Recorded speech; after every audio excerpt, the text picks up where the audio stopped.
See, when we use the word peak, naturally you want to go mountain climbing, that means you want to do something others cannot do. Not necessary, because the peak is not in what you're doing outside, the peak is in the way you experience it, isn't it?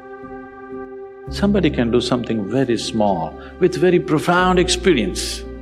Somebody can be doing big things without any sensitivity to what's happening around them.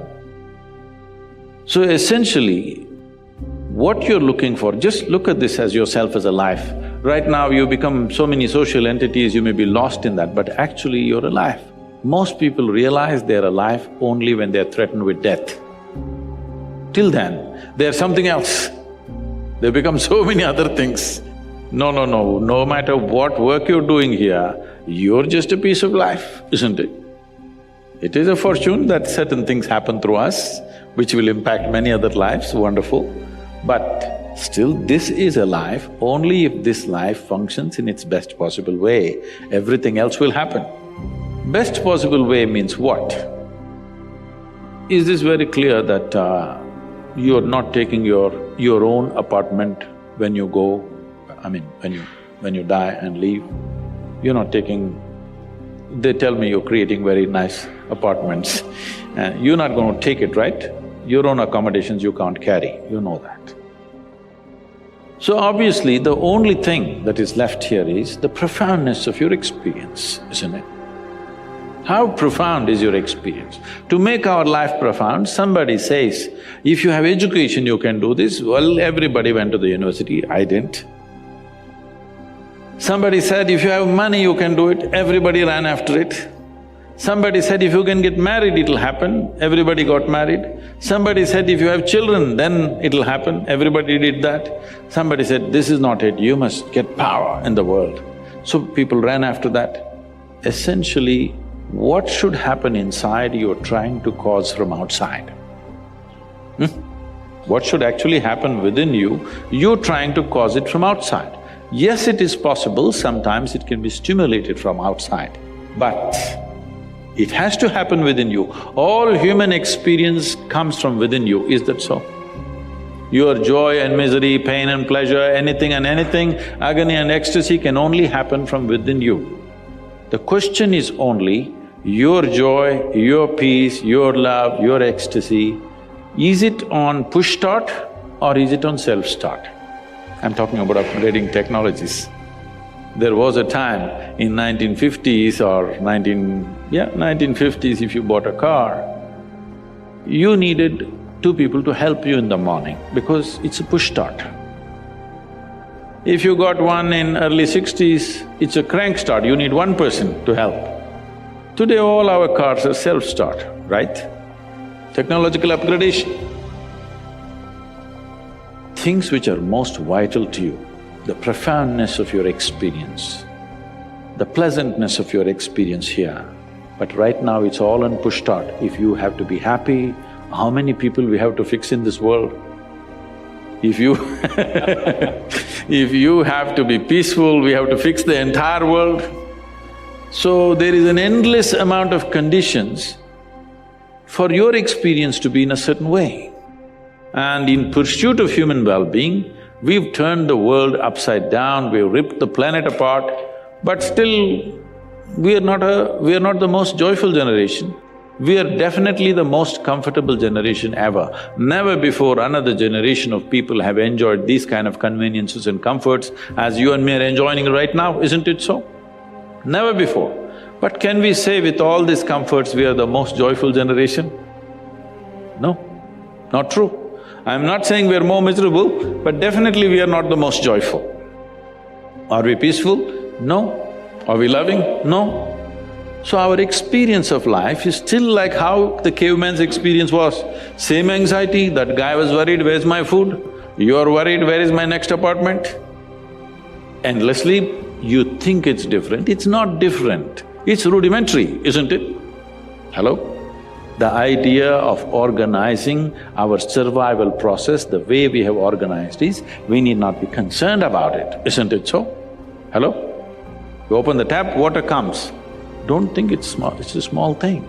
Just 100 years ago, water means you had to go to the river. with a pot on your head. So today, all this convenience that we did, why?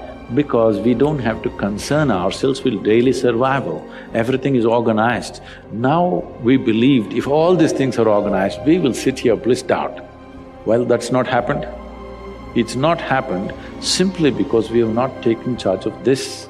So peak of human life does not mean you climbed Mount Everest. I have gone up Everest, you know that? You didn't know. Somebody went up there and took a photograph with my picture in his hand. So I believe I've been there. It's much safer. It's much safer. More sensible too. Because this guy who went there, took a picture with my picture in his hands, came down and said, Sadhguru, of 12 people that we started out, only 2 of us made it to the top. And I took the picture and I came down. We were there just about 40 seconds, right on the top. Because winds were picking up speed, we had to come down. Only 40 seconds I looked around and I couldn't see a thing. And I came down. Now I'm wondering, why did I do it? Because you wanted to know the peak of suffering. It's not a simple physical challenge. Climbing Everest is not a simple physical challenge. I'm not saying you should not climb. All I'm saying is, the peak can only happen within you. It will not happen outside of you. So, if the peak and the valley and the very bottom can only happen within you, people can sit in a palace and be depressed, like they're at the pit of their life, isn't it so? Hello? So similarly, if that is possible, you can sit on the street and be on the peak. You're paying too much attention to everything around you, not enough attention to this one. But the quality of your life is essentially determined by how you carry this one. Yes or no? This moment, what kind of clothes you're wearing, what kind of car you parked outside, what kind of home you live in does not determine the quality of your life. This moment, how joyful are you feeling within yourself determines the quality of your life, isn't it so? Nothing has been done about it. You think it'll happen in consequence, and you're setting impossible goals for your happiness. If I have to be happy, my wife should be like this, my husband should be like that, my children should be like this, the world should become some other way. Well, these are impossible conditions you're setting for your happiness and peacefulness. Now that you have compromised yourself to peace, why I'm saying compromise yourself to peace is because a lot of people have given up aspirations for being ecstatic or blissful. If I'm just peaceful, it's enough. Even the so-called spiritual leaders are going about and saying peace is the highest goal in your life. Peace is not the highest goal in your life. If you want to enjoy your lunch today, you must be peaceful. Yes or no? If you're not even peaceful, there is nothing in your life that you can do in a worthwhile way. To be peaceful essentially means this, that you're not messing your mind. To be peaceful means that your system is at ease. You know how to conduct your mind, you know how to conduct your emotions, your body and your energies. You are peaceful. It is not a rocket technology, it is the most basic thing. You have a dog at home, you give him his food, he sits peacefully. Maybe not ecstatic, but peacefully. Many times they're ecstatic also. Yes? If your dog is able to sit peacefully, oh, he doesn't have to run my industry. That's not the point, he's got his own stuff going. See, it has nothing to do with the external activity that you're doing. It's got something to do with the internal systems as to how they're functioning. Essentially, it means neither your body, nor your mind, nor your chemistry, nor your emotions, nor your energy are taking instructions from you. They're doing their own thing. Once your machine is not in your control, being peaceful is impossible. I'll tell you, you get into your car and now you go there and you want to turn this way. You do this to the steering, it goes this way. Can you peacefully drive this car? Can you? No. Anxiety is natural, isn't it? This is what has happened to your vehicle. It's out of control. You've never done anything to find out where the steering wheel is, first of all. This is not that simple as a car, this is a super computer. Now the problem is most people have not even bothered to find the keyboard. They think if they do this, somehow it'll work. When you're given such a highly sophisticated machine, if you do not conduct it properly, it will cause many problems to you. By accident it's working. I want you to know this is made this way. If you hold your hands like this, it'll breathe one way. If you just turn it around, the very way you breathe, the breathing pattern itself changes in your lungs. You can try it if you want when you have the time. This way, this way. I'm saying everything that you do, fundamental changes are happening in this machine because it's such a sophisticated machine. It's more than a touch screen. If you just wish it, it will happen. When you have such a sensitive and sophisticated machine and you are operating like a blacksmith, then being peaceful seems to be difficult. Peace is not the highest goal in your life, it is the most fundamental requirement. Don't ever set peace as the highest goal. If you do that, you will only rest in peace. You must see, to be peaceful is the first thing in your life, isn't it? If you want to do anything sensibly in your life, if you want to conduct any situation in your life sensibly, to be peaceful and happy is fundamental. Anger happens to us, resentment happens to us. No, these things we are creating. We have the power to emote.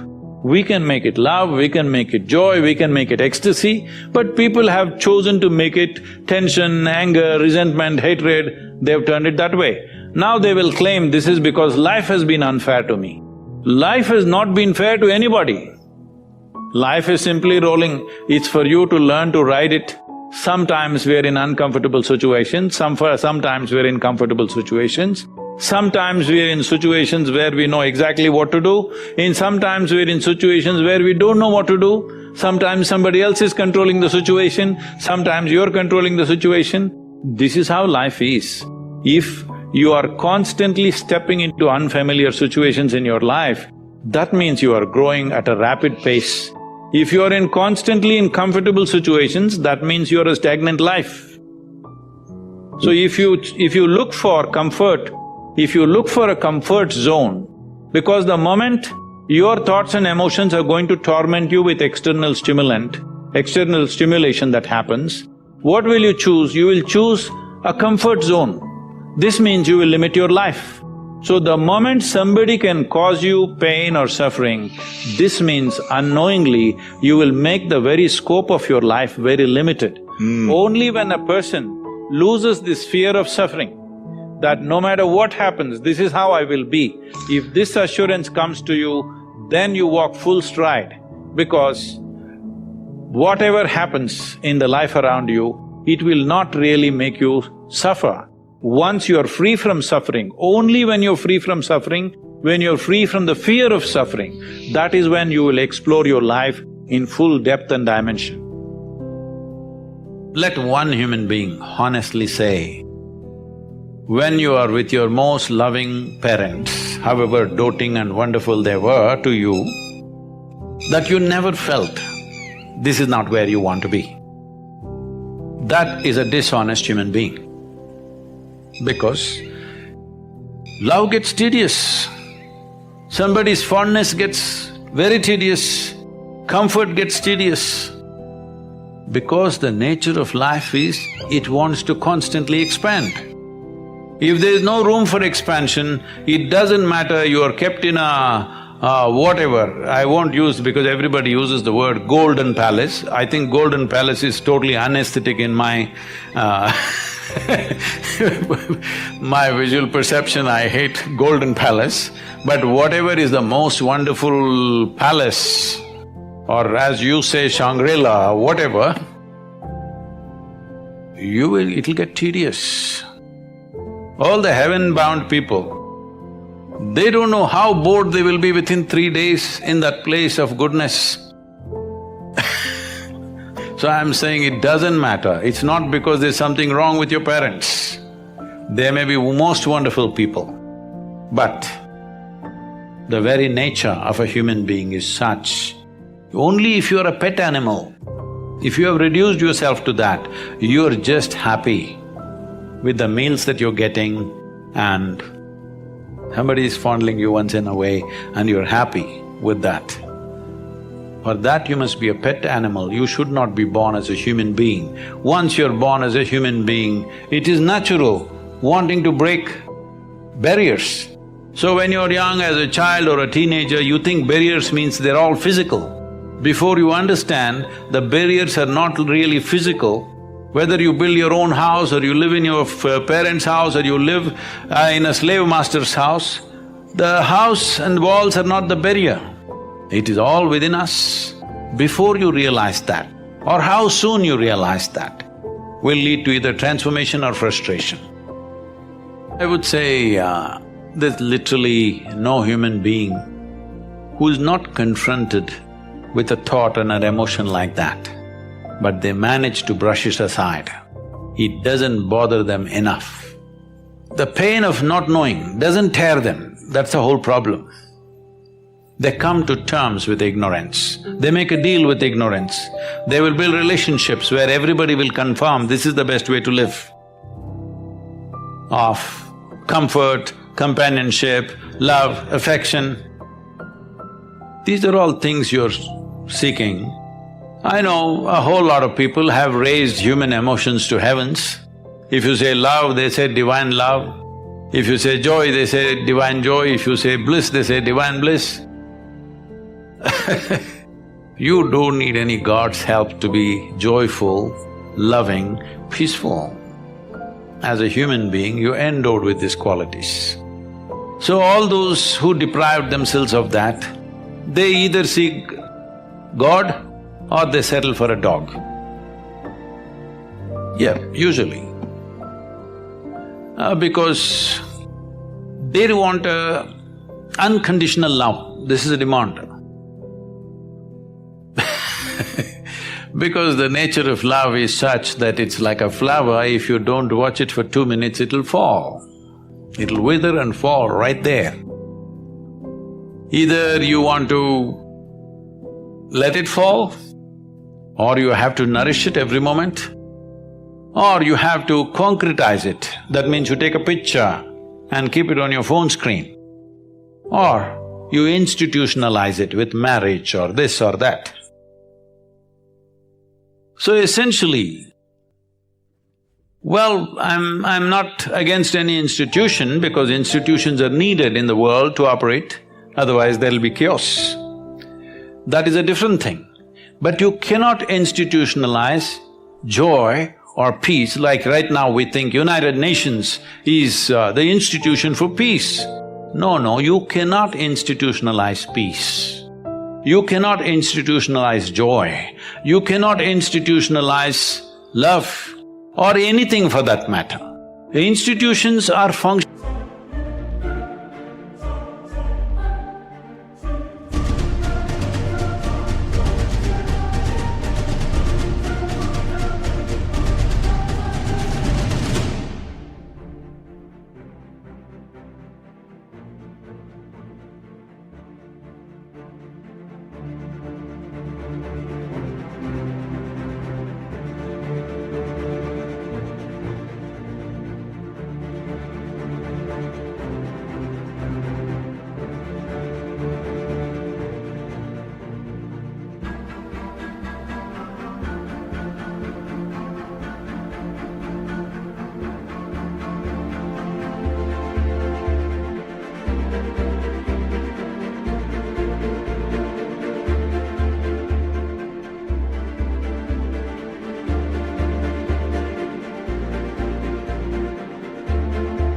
Instruments in a given society. I have utmost respect for them because without it, people, a whole lot of people wouldn't know how to live. You need institutions, there is a government, there's a democratic process, there are variety of things, all right? There are courts, there are parliaments. Well, 90% of the time some nonsense may be happening there, but still these institutions are important because without that there'll be total chaos. So I'm not talking against institutions, but institutionalizing things that happen within a human being. is a silly effort. How do I enhance my competence? See, let's say you want to run on the field, let's say you want to run a race, you want to run 100 meters. It is not running that you have to work on right now, you have to work on your legs and lungs and muscle and everything, isn't it so? So, if you want to become a great engineer, yes, definitely an institute like this is crucial on one level. But any number of people might have come here and gone, not all of them became great engineers. Though they might have produced hundreds of great engineers, still not all of them will become, simply because of their own individual attitudes and competence and whatever else, isn't it? So, whatever the institute can do for you, it is doing. One foremost thing that you need to do is to enhance your own physical and mental capabilities. Because if you want to be a good engineer, you need a working brain. Just having a degree of engineering may be a passport to a job, but it is not a passport to success, isn't it? So to have a working brain, which the engineering degree will not freeze. Usually lots of degrees, when people acquire degrees, they freeze their brains. They think they can… now they have finished using it and now they can rest it for the rest of their lives. It is not so. This is only to enhance your capability. This is just an organized effort. A school, a college, an institute is just an organized effort towards that, because each individual cannot craft it for himself. That is why an institution. Otherwise, an institution has no other purpose. It is here to just organize that possibility of you striving to be of a certain competence. But that is a mass application. But as an individual, your most important thing is you as a human being, you are functioning at the fullest level. If that has to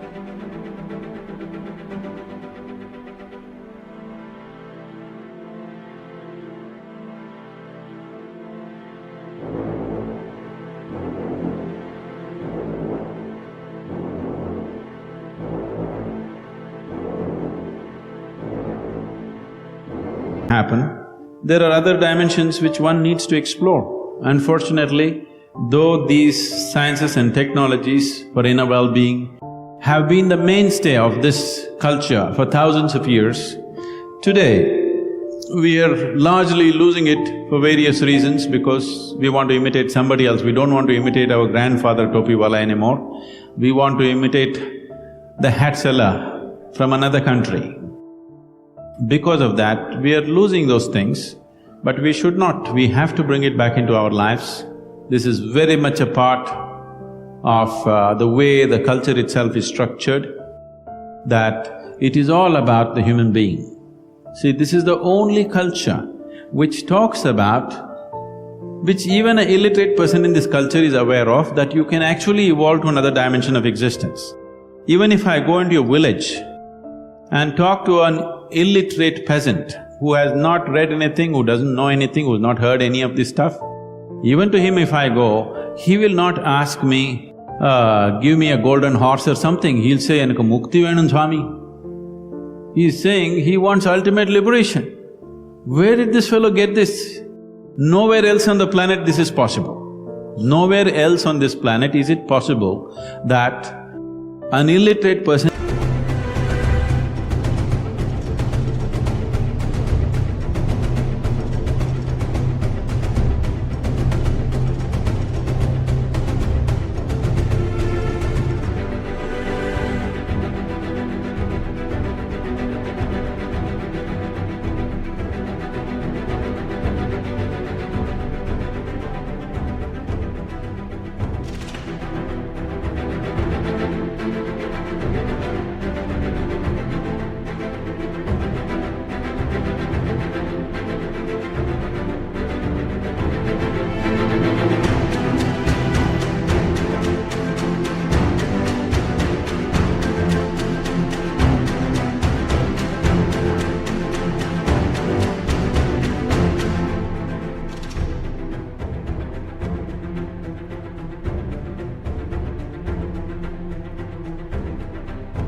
is thinking that he can break his present dimension of existence and go to another place, whatever that place is.